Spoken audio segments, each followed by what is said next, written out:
Halo teman-teman ATL Indonesia, di mana saja berada, semoga teman-teman selalu sehat dan dilimpahkan banyak rezeki. Kali ini kita membahas hematologi rutin dan lengkap, yaitu leukosit atau WBC atau sel darah putih atau SDP. Ini mengenai teori tentang leukosit dan cara perhitungannya. Dan ini merupakan materi kuliah inisiasi bagian atau pertemuan keempat. Mari kita simak di channel ATL Indonesia. Kita mulai dulu dengan leukosit atau WBC. Leukosit adalah sel darah putih yang berwarna bening, berukuran lebih besar dari eritrosit, memiliki inti dan sitoplasma yang relatif besar.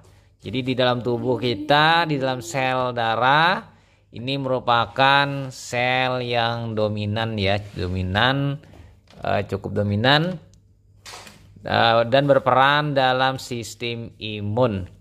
Nah, ukurannya besar ya dibandingkan eritrosit dan trombosit. Leukosit adalah bagian penting dari sistem pertahanan tubuh terhadap benda asing, mikroorganisme atau jaringan asing yang masuk. Leukosit dibedakan atas leukosit yang bergranular, ya kan, granulosit dan tidak bergranular.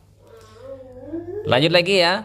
Nah, itu kan gambar-gambarnya. Sekarang kita lihat di sini ada leukosit yang granular. Granular itu ada bintik-bintik dalam sitoplasma.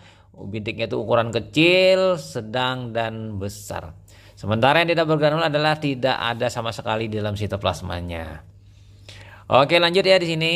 Leukosit granular adalah leukosit yang di dalam sitoplasmanya terdapat granula, baik berukuran kecil, besar, sedang maupun bervariasi ukurannya. Leukosit kelompok ini disebut dengan granulosit yang terdiri atas neutrofil, basofil, dan eosinofil. Nah, sementara leukosit tidak bergranular atau agranular adalah leukosit yang di dalam sitoplasmanya tidak terdapat granular yang jelas terlihat. Leukosit kelompok ini adalah monosit, limfosit, dan plasmosit.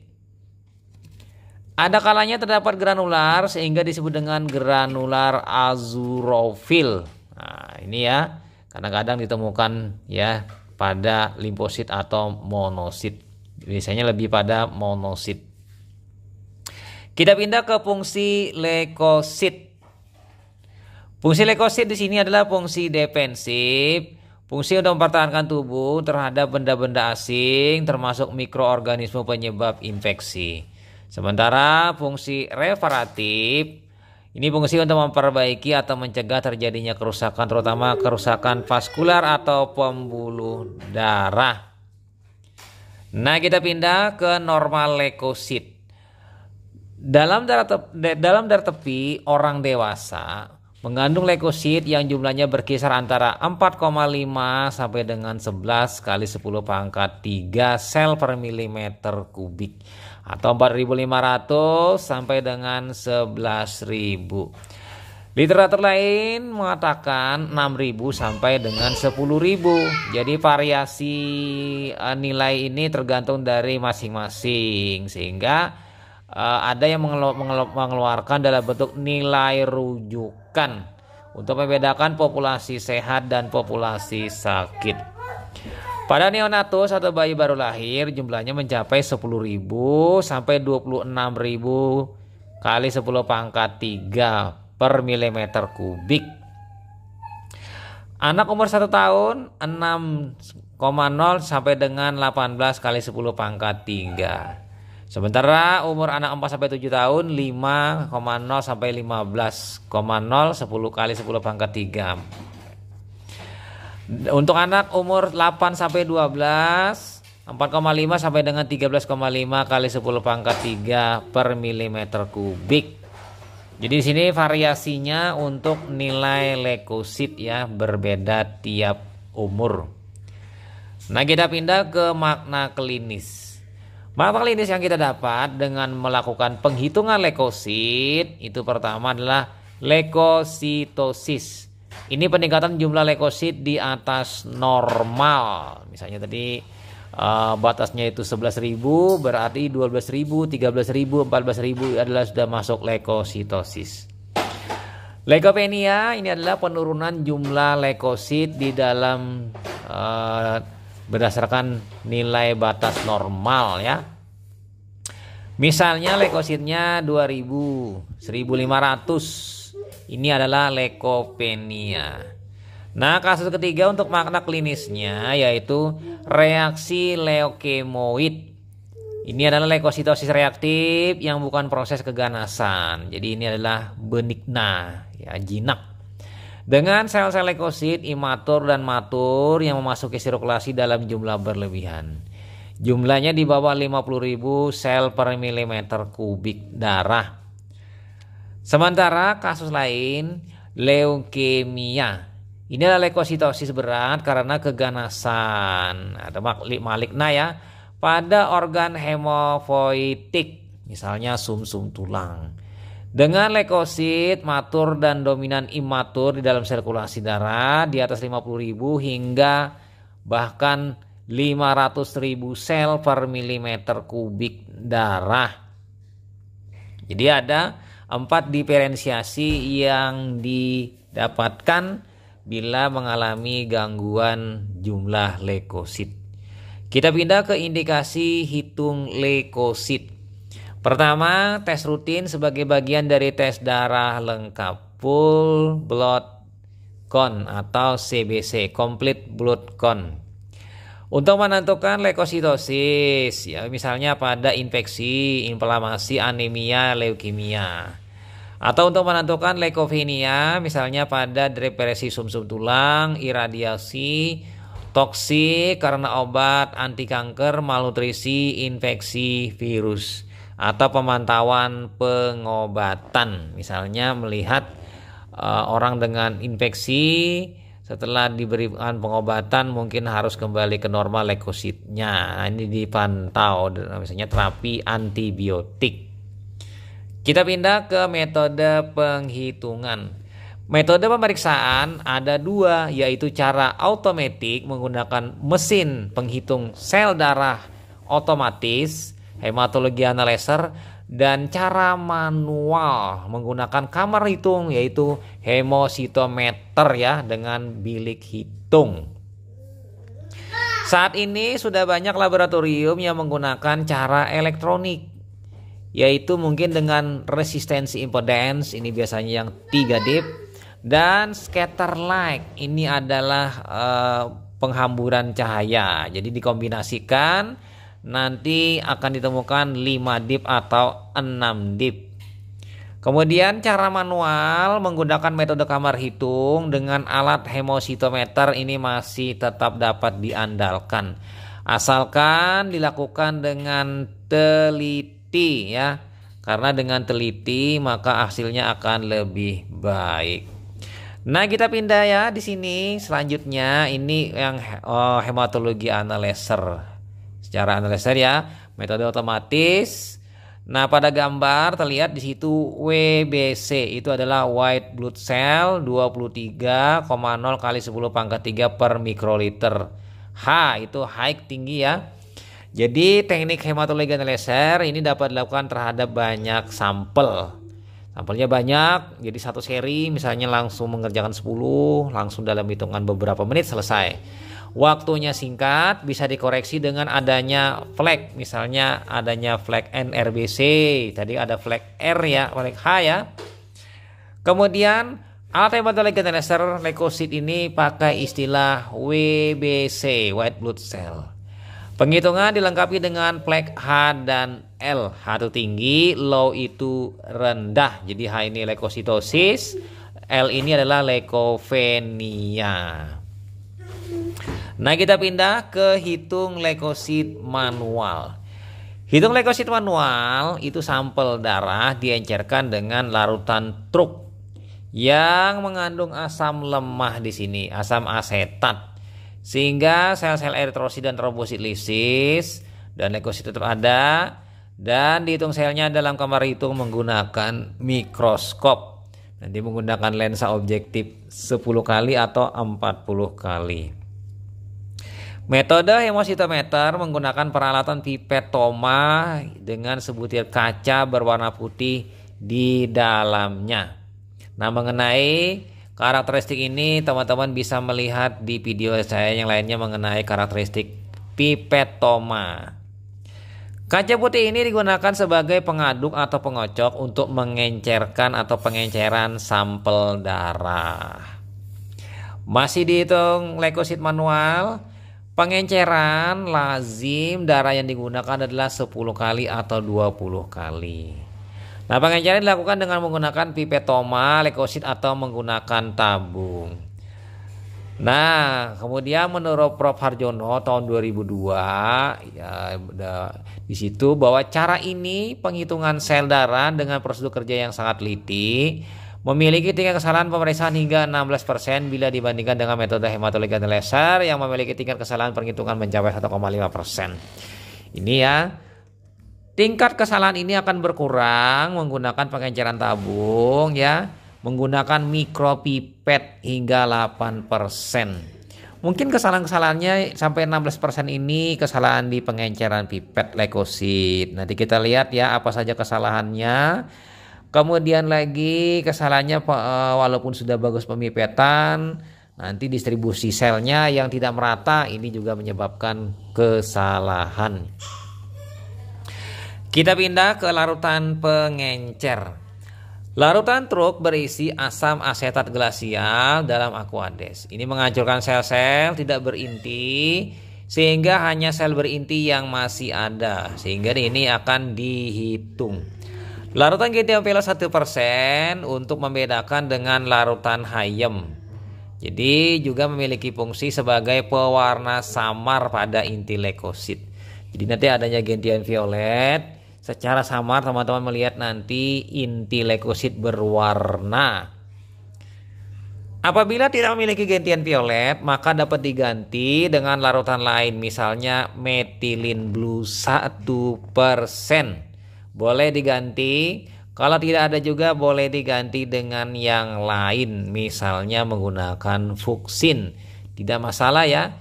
Yang penting di sini untuk membedakannya sama-sama bening ya, Hayem bening. Jadi dengan adanya pewarnanya ini maka berbeda. Mungkin juga karena membedakannya ini sebenarnya mudah sih, dengan bau yang asam dari asam cuka ini akan berbeda dengan Hayem yang tidak berbau. Kita masih di larutan pengencer ya. Apabila tidak memiliki gentian violet 1% maka diganti dengan larutan lain. Nah, di sini metilin blue ya. Nah, ini terdua kali. Kelemahan metode ini karena sel-sel berinti tidak hancur, maka eritrosit muda, si normoblast, akan terhitung juga sehingga perlu dikoreksi dengan hitung jenis leukosit dan diberi perhitungan faktor koreksi dalam 100 leukosit yang ditemukan. Jadi nanti apabila dicurigai adanya normoblast, maka pada saat melakukan dipkon, masukkan juga di dipkon itu normoblastnya berapa. Setelah diketahui, baru nanti kita melakukan koreksi dengan pengurangan. Kita pindah masuk ke peralatan hitung leukosit. Peralatan apa saja yang diperlukan? Nah, berdasarkan gambar itu sebenarnya adalah hemositometer. Di sana ada bilik hitung infrared Neubauer, kaca penutup, pipet Thoma, dan karet pengisap. Kaca penutupnya khusus ya, dia memanjang dan agak tebal ya. Kalau memang sudah tidak ada lagi pecah maka bisa diganti dengan cover gelas ya, ukuran 22 kali 22 mm. Lalu ada blue tip dan yellow tip, ini pengenceran tabung. Mikropipet 400 mikroliter dan 20 mikroliter, ini pengenceran tabung. Tabung reaksi kecil, parafilm, pengocok vortex mixer, kertas saring atau tisu. Nah, kita pindah ke reagensia dan spesimen. Reagensia di sini menggunakan larutan truk, komposisinya asam asetat glasial 15 ml, gentian violet 1% 1 ml, Aquades 475 ml. Nah, sementara spesimennya darah vena dengan antikoagulan EDTA atau darah kapiler. Jadi pilihannya adalah antikoagulan EDTA dibandingkan yang lain. Kita pindah lanjut ke pengenceran pipet tomaleukosit. Diisap darah sampai tanda 0,5 tepat dengan pipet leukosit. Lalu diisap larutan truk sampai tanda 11. Jadi setelah pengisapan darah sampai tambah 5 tepat, dibersihkan bagian luar pipetnya ya dengan tisu kering. Nah, setelah itu isapkan larutan truk. Kocok selama 15 sampai 20 detik dengan gerakan inversi antara yaitu atas bawah. Jadi tinggal ujung jari teman-teman tutupkan pada bagian bawah pipet, lalu lepas selangnya, tutup lagi, lalu kocoklah bolak-balik. Sebelum mengisi kamar hitung, pipet leukosit dikocok selama 3 menit nanti ya kalau mau mengisi kamar hitung. Nah, bagaimana dengan pengenceran menggunakan tabung? Dimasukkan larutan truk 400 mikroliter ke dalam tabung reaksi dengan mikropipet dan buang cairannya 20 mikroliter. Jadi sisanya 380 mikroliter. Jadi menggunakan 2 mikropipet yang berbeda ya. Mikropipet yang ukuran yang besar dan kecil. Darah dikocok dahulu lalu diambil 20 mikroliter dengan mikropipet. Bagian luar yellow tip dibersihkan dengan tisu kering. Lalu dicampur larutan truk dengan memasukkan ujung yellow tip ke dasar tabung. Bilas beberapa kali larutannya agar tercampur. Nah, kocok tabung 4-5 kali gerakan kanan kiri. Paling cocok ya dengan vortex mixer atau tabung ditutup dengan parafilm dan dikocok bolak-balik. Diamkan selama 2-3 menit. Jadi ini prosesnya mungkin proses penghancuran sempurnanya sel-sel lain selain leukosit. Nah, kita pindah ya mengisi kamar hitung. Sebelum mengisi kamar hitung, pipet atau tabung dikocok beberapa kali. Isi kamar hitung dengan menempelkan ujung pipet atau yellow tip di tepi kaca penutup. Biarkan kamar hitung terisi dengan daya kapilaritasnya. Maksudnya di sini dia menyedot sendiri.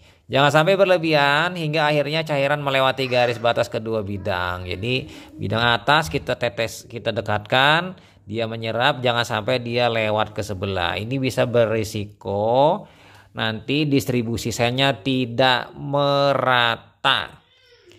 Biarkan 2-3 menit tempat rata agar leukosit mengendap. Jadi kalau misalnya ada kelebihan sedikit bisa disedot dengan bantuan tisu ya nanti ya, tisu kering. Itu sama leukosit yang terdapat dalam 4 mm persegi atau dalam 4 bidang besar ya.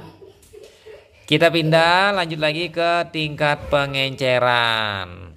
Nah, di sini ada daftar pengenceran dengan pipet toma, daftar pengenceran dengan tabung. Tinggal dipilih ya teman-teman mana yang cocok. Biasanya pengenceran yang reguler saja yang banyak digunakan seperti yang di cara kerja tadi. Pengenceran 20 kali. Pengenceran sebenarnya tidak mutlak 20 kali. Ini dapat disesuaikan dengan kondisi darah yang diperiksa. Kondisi leukositosis perlu dinaikkan pengenceran menjadi 50 kali hingga 100 kali. Jadi tinggal lihat di situ 50 kali berapa, 100 kali berapa itu pada pipet dan tabung. Kondisi leukemia dengan jumlah leukosit di atas 50.000 hingga 500.000 sel, pipet leukosit diganti dengan pipet eritrosit. Karena pipet leukosit ini tidak bisa lagi dipakai mengingat dia terbatas dalam pengenceran. Jadi harus pipet eritrosit. Di sini keliru ya. Pipetnya harus eritrosit. Dan pengenceran dalam pipet mengikuti cara pipet eritrosit, dan untuk cara tabung juga menggunakan pengenceran cara eritrosit juga. Mungkin bisa lihat teman-teman di video lain mengenai penghitungan eritrosit. Kita pindah lanjut lagi di kamar hitung improper Neubauer. Nah, luas areal total bilik hitung 3 kali 3 mm persegi yang terdiri atas kotak leukosit 2 kali 2 mm, eritrosit 1 kali 1 mm ya. Nah, mengenai kamar hitung sudah saya rilis di video sebelumnya secara rinci tentang kamar hitung improper Neubauer. Area L untuk hitung leukosit dan area E untuk hitung eritrosit dan trombosit. Nanti kita lihat di gambarnya ya.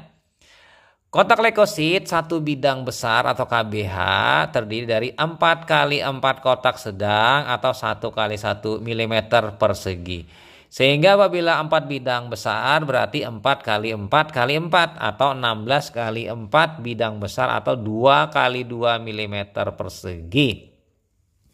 Nah, satu kotak sedang ini yang 1 kali 1 ini setara dengan 400 kotak kecil eritrosit.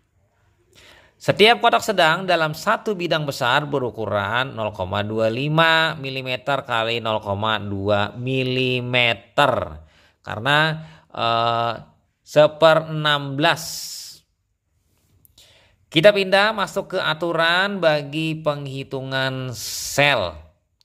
Nah, pada gambar ya di sini ada counting chamber. Nah, jadi teman-teman bisa melihat ada yang di bawah dan di atas. Jadi kita isi, kita tinggal milih yang di atas dan di bawah.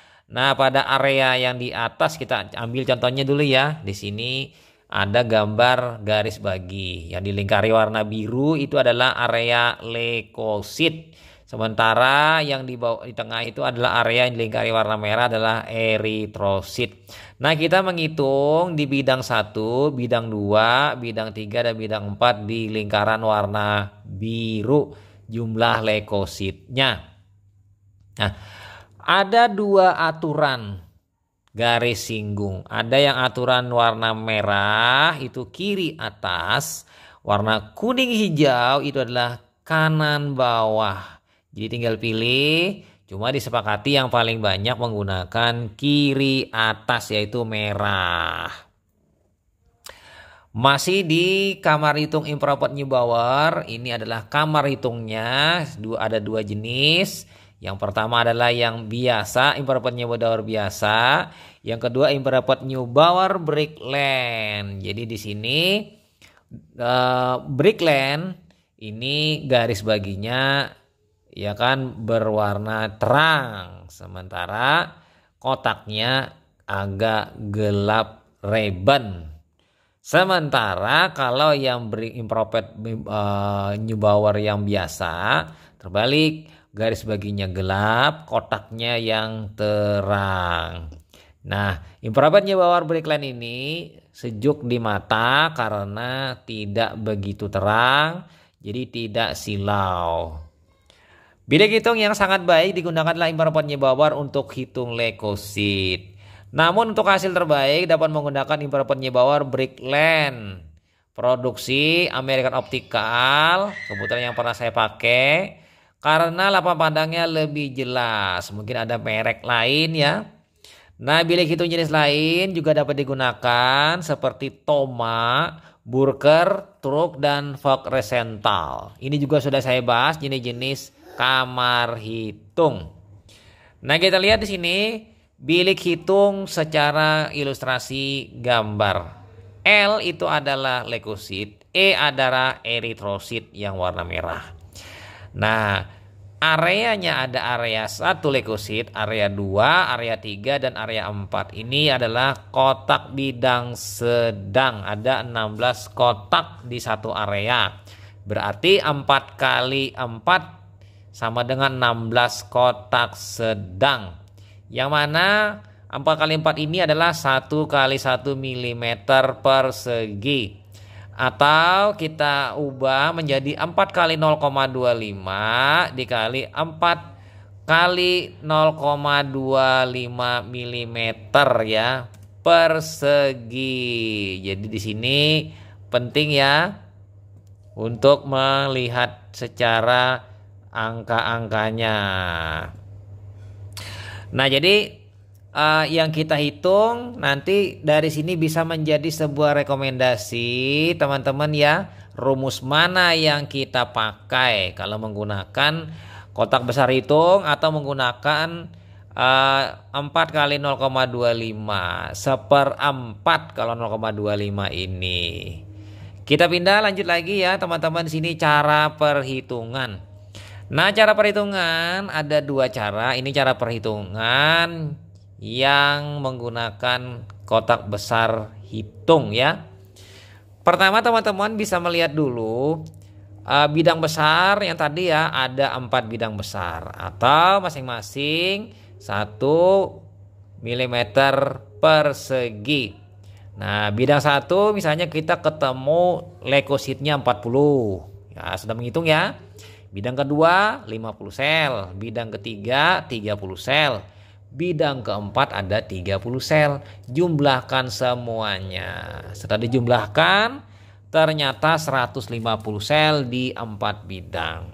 Sementara pengenceran darah itu 10 bagian dengan 0,5 bagian darah. Berarti 20 kali pengenceran. Tinggi kaca penutup di sini TKP-nya 1 per 0,5 mm berarti 10 kali.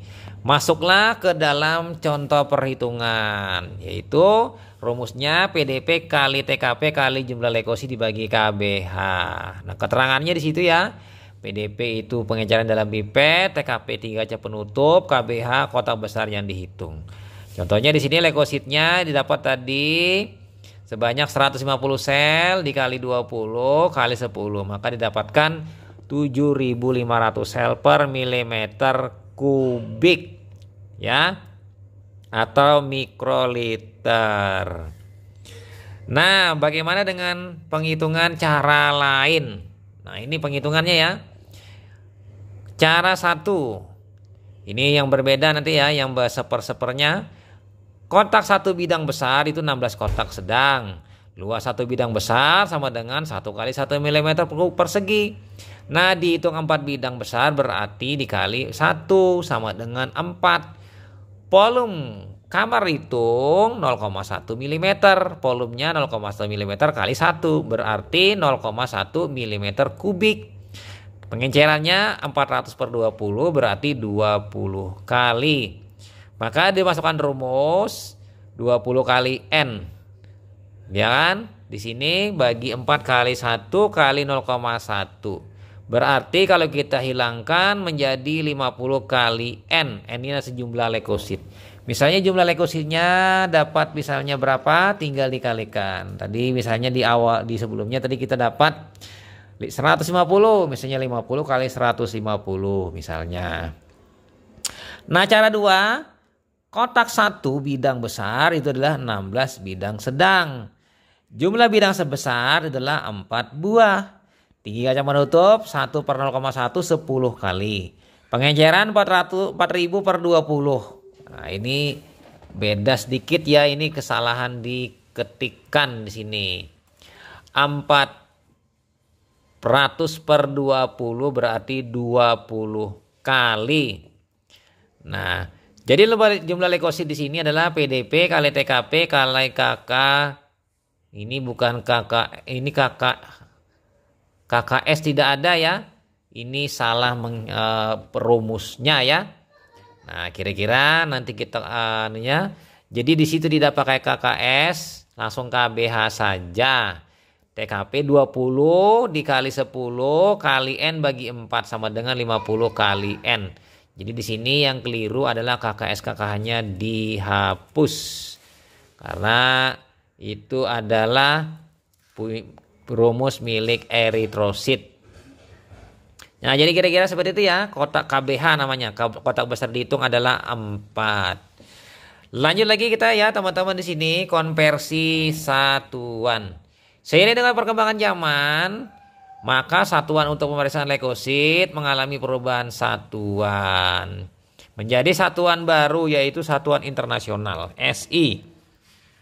Konversi satuan tersebut adalah sebagai berikut. Nah, satuan lama di sini kita sudah lihat ya, jumlah leukosit sama dengan titik-titik per milimeter kubik darah atau dalam per mikroliter. Nah, satuan baru itu jumlah leukosit dalam liter. Ya kan, beda mikroliter dengan liter. Jadi konversi mikroliter ke liter ini tinggi sekali nolnya, sebanyak 6. Nah, oleh sebab itu konversi dari lama ke baru, leukosit per liter atau per L itulah jumlah leukosit dikali 10 pangkat 3 per milimeter kubik dikali 1 juta atau 10 pangkat 6. Maka nanti didapatkan leukosit dalam pangkat 9. Jadi di sini konversinya ini hanya mengubah jumlah nolnya dengan ditambahkan sebanyak 6 nol. Angka mukanya tidak berbeda. Kita pindah ya ke koreksi normoblas. Dalam darah tepi mengandung banyak eritrosit berinti atau eritroblas atau normoblas, yaitu eritrosit yang masih muda, misalnya pada anemia hemolitik. Maka sel-sel tersebut mungkin saja terhitung sebagai leukosit. Jadi eritrosit dia mungkin pada anemia yang berat, metarubrisit dilepaskan. Ya kan, kurang kontrol, terlepas dia karena diperlukan untuk menangkap oksigen oleh hemoglobin yang ada dalam metarubrisit. Nah, ini akan dihitung nanti sebagai leukosit. Nah, mengapa dia terhitung? Hal ini karena inti dari eritroblas, si metarubrisit, tidak bisa dilisiskan oleh larutan pengencer truk. Jadi nanti akan terbaca sebagai leukosit. Alat hematologi analyzer, adanya eritrosit berinti ini dapat dilihat pada flagging di lembar hasil. Analyzer akan melaporkan adanya NRBC, nucleated red blood cell. Dalam sampel darah dijumpai eritrosit berinti. Biasanya ini NRBC ini biasanya diberi warning oleh hematologi analyzer yang 5 dip atau 6 dip. Tapi untuk yang 3 dip kayaknya ada beberapa yang tidak bisa memberikan warning ini. Kita masih di koreksi normoblas. Koreksi dapat dilakukan dengan pemeriksaan hapusan darah ya. Jadi kita olah dipkon. Lalu lakukan hitung diferensial leukosit, kemudian persentase jumlah leukosit berinti dicatat. Eritrosit berinti ya. Jadi nanti di situ ada leukosit jenis-jenisnya ditambah dengan eritrosit berinti, yaitu metarubrisit misalnya. Nah, koreksi jumlah leukosit dapat dihitung dengan rumus seperti berikut ini. Leukosit terkoreksi sama dengan 100 dikali AL bagi 100 tambah N. Misalnya di sini 100 dikali 12.000 jumlah angka leukositnya ya. Dibagi 100 tambah 20. Berarti nanti terkoreksi sekitar menjadi 10.000 sel per mililiter kubik darah. Nah, di sini ternyata sebanyak 2.000 sel per milimeter kubik darah itu terbaca sebenarnya dia adalah normoblas atau eritroblas jenis metarubrisit. Jadi dari 12.000 tadi 2.000-nya adalah metarubrisit. Ya, di sini penting ya. Jadi teman-teman bisa melihat berdasarkan uraian berikut ini. Nah, gini ya. N jumlah eritrosit berinti, AL ini angka leukosit. Jadi jelas ya teman-teman seperti ini ya, leukosit terkoreksinya berdasarkan rumus supaya teman-teman mudah mengoreksinya secara manual. Nah, sebagai penutup ya mengenai leukosit ini kita lihat kesalahan yang dijumpai. Apa saja?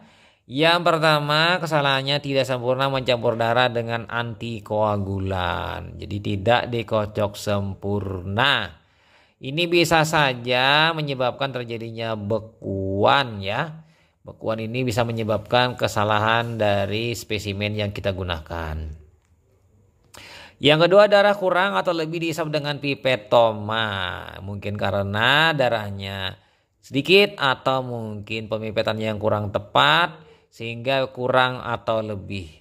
Yang ketiga, pipetoma masih basah dengan cairan.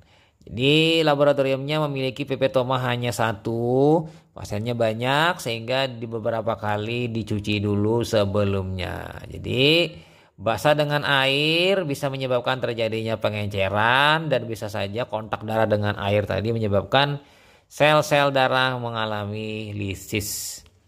Yang keempat, terdapat gelembung udara dalam pipet. Ini kesalahan yang lazim yang biasa dilakukan pada saat kita memulai atau pertama kali menghitung leukosit menggunakan pipet Thoma leukosit. Jadi biasanya orang-orang yang baru biasa bekerja, baru memegang, ini akan terjadi kasus yang nomor 4 ini. Kemudian yang nomor 5, cairan truk turun setelah pipet dilepas dari karet pengisap dan belum dikocok. Ini sering saya alami di kasus nomor 5 ini dahulu. Mengapa? Karena pipet leukosit ini volumenya kecil ya, 11 tanda 11. Sehingga dia tidak memiliki daya untuk menahan cairan agar tidak menetes. Beda dengan pipet eritrosit, malah lebih sulit meneteskan, menjatuhkan cairannya. Kemudian yang nomor 6, cairan ludah masuk ke dalam pipet. Nah, ini bila menggunakan mulut memipetnya walaupun sudah ditinggalkan. Yang ketujuh, tidak mengocok pipet leukosit segera setelah mengisap cairan pengencer. Ini kesalahan juga karena kalau tidak dilakukan pengocokan, siapa tahu cairannya hilang atau kelebihan atau mengalami kekurangan ya. Ini penting sekali dalam hal penghitungan ini. Kita pindah lanjut lagi kesalahannya lanjutnya nomor 8. Kamar hitung dan kaca penutup masih kotor. Kamar hitungnya mungkin punya 1 atau 2 saja sementara pasien cukup banyak. Akibatnya dibersihkan ya. Ternyata membersihkannya tidak sempurna karena mungkin dengan tisu saja seharusnya dicuci dengan air mengalir ya. Biasanya airnya menggunakan Aquades paling bagus. Nah, sementara kaca penutupnya ini sebenarnya harusnya dicuci juga dengan Aquades. Nomor 9, sel-sel tidak merata di dalam pembagian skala garis-garis bagi dalam kamar hitung. Ini kesalahan pada saat meneteskan ke kamar hitung, jadi tidak merata distribusi selnya. Nomor 10, salah menghitung sel-sel yang menyinggung garis batas dan jumlah bidang yang dihitung kurang. Nah, maksud nomor 10 ini kita tidak mau salah menghitung dalam menggunakan aturan tadi. Kiri atas, bawah kanan. Nah, ini tidak cocok kita. Langsung periksa, harusnya mengikuti aturannya yang benar-benar valid ya. Misalnya kalau sepakat kiri atas, berarti kiri atas saja dipakai. Yang selanjutnya yaitu jumlah bidang yang dihitung kurang. Leukositnya harus menghitung 4 bidang ya. Ini kita menghitung cuma 1 sehingga memiliki banyak kesalahan karena distribusi selnya belum tentu homogen. Lanjut yang 11 yaitu mikropipet yang digunakan tidak dikalibrasi. Ini penting ya, pipetnya misalnya menggunakan 20 mikroliter sehingga mungkin di pipet 21 mikroliter darah atau 19 akibatnya volume darahnya kurang atau lebih. Penting di sini ya, gunakan mikropipet yang sudah terstandarisasi atau terkalibrasi walaupun dikalibrasinya dengan sederhana. Kemudian yang nomor 12, jumlah leukosit tidak dikoreksi bila mana dalam darah banyak sel-sel darah merah berinti atau normoblas. Nah, tadi kita sudah bahas mengenai mengkoreksi normoblas. Bila tidak dikoreksi, maka terjadi kesalahan dalam penghitungan. Tadi 12.000 ya. Seharusnya 10.000 kita laporkan, tidak dikoreksi maka tetap 12.000. Oke ya, kira-kira itu saja teman-teman mengenai hitung leukosit yang telah kita paparkan dari awal tadi. Semoga memberikan banyak manfaat bagi teman-teman dan memberikan pencerahan mengenai leukosit atau hitung leukosit. Di semester awal teman-teman mempelajari hematologi. Sampai jumpa di video selanjutnya. Saya Ahmad Lai pamit. Bye.